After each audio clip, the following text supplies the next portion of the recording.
You mentioned, a win in game one coming and calming down the Edmonton media a little bit. One guy that really has the media and the fan base fired up right now is Evander Kane. He came out, said he's been dealing with a sports hernia thing all year, and we joke it might be the first time in NHL history a player has come out during the playoffs and said exactly what his injury is. He's talked about his ice time a lot so far this year.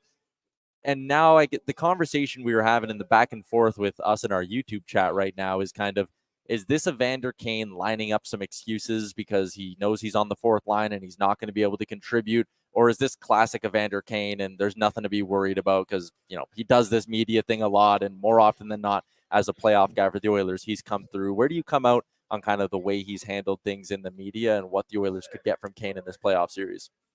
Well, it's such a unique situation, but not unique because we kind of know this is the kind of way it goes with Evander. And, when he's on, he's one of the most dominant players, but not one of the most, he's a very dominant player and can affect a game. But if he's mentally checked out, it's never a good thing and not good for your team. So I more kind of take it as I was like, he had a hernia all year and we didn't put him on the IR and pull a Vegas. And I kind of read some of that. I'm like, we didn't go get a big player with that $5 million. I'm like, what are we thinking here? I'm like, Kenny, the guy was saying he was dealing with an injury. Just let him rest the last month and have him come back for playoffs. But a sports hernia, depending on the severity, like I know a lot of guys that have played with him and it's painful, but it's one of those things that there's a lot of guys that have it, and it's not like something that other team can attack because it's more of just you when you're hitting and kind of twisting. And so I'm sure he'll be okay. I think he might be setting excuses for himself, but he might also be setting a scene to be like, listen, I'm a warrior and look at what I'm playing through.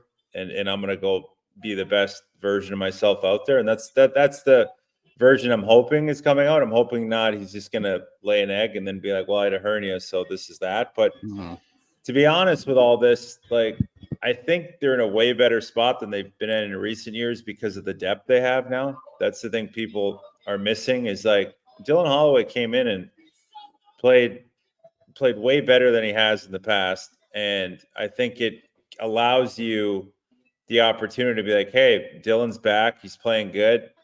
He's got confidence. He's flying around the ice. He's making it a hard case. So we might not need to lean on Evander if he's injured as much. And Evander can come in and give good minutes and kind of hit and do his thing. And if he's mad that he's on the fourth line and doesn't want to play, well, we have backup. So it's not like we're missing anything. So, and it'll just be kind of his decision if he wants to go all out or not. So I don't think it's, in past years, it's like, oh God, we need Evander so bad because the depth is lacking, but it's not lacking this year. Like they're deep.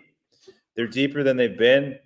And you look at this lineup and, Connor Brown can come in as well and slide in, and who's played better as of late. And even if you want to make your fourth line just a grinder line and Evander's too hurt to go, you can put in Connor Brown, Adam Ernie, and you can kind of just tell those guys you're going to play 8 minutes, but just run around.